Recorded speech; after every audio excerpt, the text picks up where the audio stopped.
Տիկին Կրչյան արդեն 3 տարի է այս գործը շարունակվում է Արմեն Աշոտյանի հետ կապված։ Ի վերջո ձեր սպասելիքները դատարանից որն է, արդարադատություն տեղի կունենա այս գործով, թե ոչ։ Դուք այնպես եք հարցը ձևակերպում, կարծես Հայաստանում իշխանությունների տարանջատում կա կամ զսպումների եւ հակակշռների մեխանիզմ կա իշխանությունների ճյուղերի միջև։ Ես էլ պիտի խոսեմ արդարադատության համակարգից։ Արդարադատության համակարգը Հայաստանում մեռել է այն օրը, երբ Նիկոլը շրջափակեց դատարանները ստանալու համար իր համար ցանկալի դատական ակտը։ Այն պահից, երբ որ ասեց, որ այդ որ մի դատավորն է, որ իմ ասածը պետք է չանի։ Իսկ այս քրեական գործը կոնկրետ պարոն Աշոտյանի մասով կարվել է մեկ նպատակով, որպեսզի պարոն Աշոտյանի քաղաքական գործունեությունը սահմանափակվի եւ այն հանրային կարծիքի վրա իր ազդեցությունը, այն կարծիք ձևավորելու առաջնորդությունը, որ ինքը ստանձնել է հիմնավոր եւ բովանդակային քննադատությամբ ուղղված այս իշխանազավթներին, ուղղակի դադարի։ Ակնհայտորեն իրենք դրան չեն կարողանում հասնել նաեւ այս կեղծ եւ շինծու քրեական գործերով, դրա համար դրանք աճում են մի քանի տարի մեկ պարբերականությամբ։ Եվ ես չեմ դադարելու եւ չեմ հոգնելու կրկնել, որ այս քրեական գործի հիմքում, եթե մենք ամեն դեպքում ելնենք այն կանխավարկածից, որ իրավունքը պրակտիկայում մեռել է, բայց տեսական իմաստով դեռ Հայաստանում ինչ որ միտեղ թևածում է, ապա այս քրեական գործի համար պարտադիր պիտի լինի առաջին հերթին տուժողի առկայությունը, երկրորդ վնասի առկայությունը եւ պիտի լինի իրավական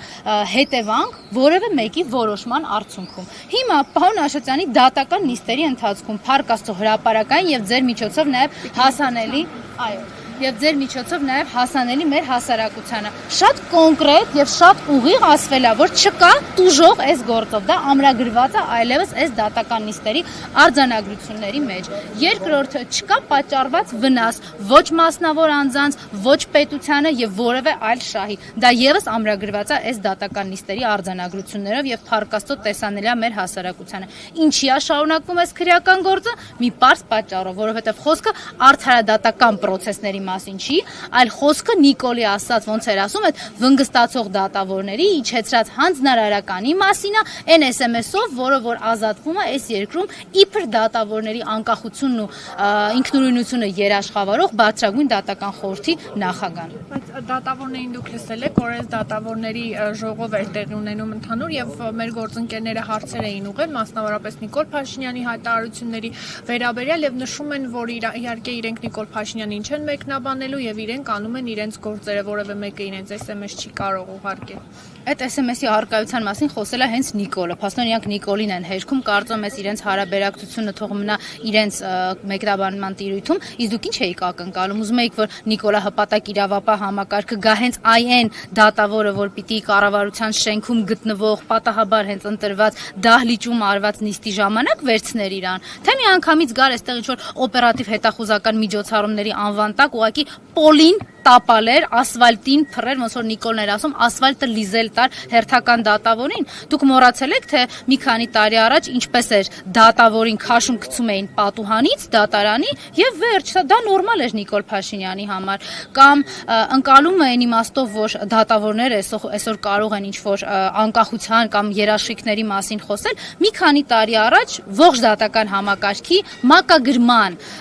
մեխանիզմը, որը իբր էլեկտրոնային միջոցներով եւ համակարգչով արգրավել էր ամիսներ շարունակ։ Չգիտես ով եւ որ դատավորին ինչ սկզբունքով էր գործեր մակագրում։ Դատական համակարգը գետ 1 նախադասություն դրա վերաբերյալ ասել է։ Այն բարձրագույն դատական խորհուրդը, որ այսօր ներկայացված է, բացարձակապես հպատակեցված է եւ որևէ մեկ անգամ չի հերքում, որ այդ դատական խորհրդի կազմը փոխվել է Նիկոլ Փաշինյանի հաղորդագրության արդյունքում։ Ասա ես եմ գրել, ես եմ ասել գրի դու սարի։ Հասկանում եք, այն մարմինը, որի հետ կապը Նիկոլ Փաշինյանի անգամ պետք է որևէ կերպ գոյություն չունենա։ Ես չեմ զլանա ու ձեզ նաև կհիշեցնեմ, որ տարիներ առաջ Նիկոլը կանչել էր դատավորներին, դատարանների նախագահներին եւ Վճռաբեկ դատարանում ներկայացվածություն ունեցող դատավորների որոշ կազմ եւ կառավարության շենքում ուղիղ բոլորիս աչքի առաջ հարց էր տալի, որ 100 հատ կալանք ենք բերում, ինչ է 99 բավարարում եւ դատական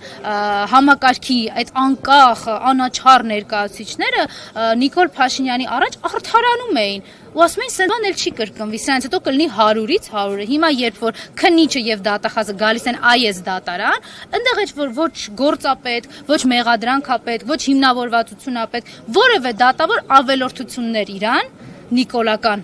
բառապաշարով ասած ավելորդություններ թույլ չի տալիս։ Եկել է Նիկոլի քննիչն ու դատախազը, դատավորը գիտի ինչ ակնկալիքով պիտի իրանց ճանապարհի։ 1 ամիս, 2 ամիս, թե 3 ամիս կալանք։ Սա է ընտրությունը այսօր Հայաստանի քաղաքացիների։ Մկրտչյան, բայց այնուամենայնիվ Նիկոլ Փաշինյանը դժգոհում էր վերջերս, ասում էր մեր ամենաանկատար համակարգը դա դատական համակարգն է, բոլոր կաշառակերտ դատավորներին պետք է մենք բռնենք, նաև այսպես ասած մունաթ էր գալիս լրագրողների վրա, ասում էր դուք գիտեք Աննա Հակոբյանը կառավարության շենքում սենյակներից որում ինչպես է բղավում, բայց չգիտեք օրինակ դատավորներից ով ում բարեկամն է։ Եթե դուք ինձ գեթ 1 դեպք հիշեցնեք, ում է Նիկոլ Փաշինյանը օգտագործել եւ հետո շնորհակալություն հայտնել իրեն մատուցած բացառիկ ծառայությունների համար, ես միգուցե սկսեմ խորհել նաեւ ձեր ասած հարցի մասով։ Ինքը նույն կերպ վարվել է ոստիկանապետերի հետ, բազմաթիվ ոստիկանապետեր Հայաստանի իր կողմից նշանակված Հայաստանի քաղաքացիների վրա նռնակներ են նետել, ծեծ ու ջարդ են կազմակերպել խաղաղ ցուցարարների համար, միայն մի բանի համար, որ Նիկոլի աթոռին որևէ մեկը մոտ չգա։ Այն կառավարության դուռը, որի փր Հայաստանի քաղաքացիների դուռներ, այդ դրան որևէ մեկը մոտ չգա։ Շնորհակալություն է հայտնել, օգտագործել ու շպրտել է։ Քննչական կոմիտեից օրինակներ կարող են բերել։ Դատախազությունից մի հատ դոլչի ունեինք, չէ՞։ Անմնացորդ էր ծառայում։ Դրանից այն կողմ հնարավոր չէր պատկերացնել ծառայություն։ Ուր է այսօր։ Եկեք թողնենք արդեն Նիկոլի եւ մեր քաղաքացիների ֆանտազիային, թե ուր է այդ դհոլչին։ Նույնը լինելու է այսօր ծառայող Նիկոլին ծառայող համակարգի ցանկացած սուբյեկտի։ Գիտակցում են իրենք սա, ես չգիտեմ։ Ես իրենց միևնույն ժամանակ եւ խղճում եմ եւ նողկում եմ այդ անարժանապատիվ ծառայությունից, որ իրենք մատուցում են Նիկոլին։ Ավելացնելու այս թեմայով ոչինչ չունեմ։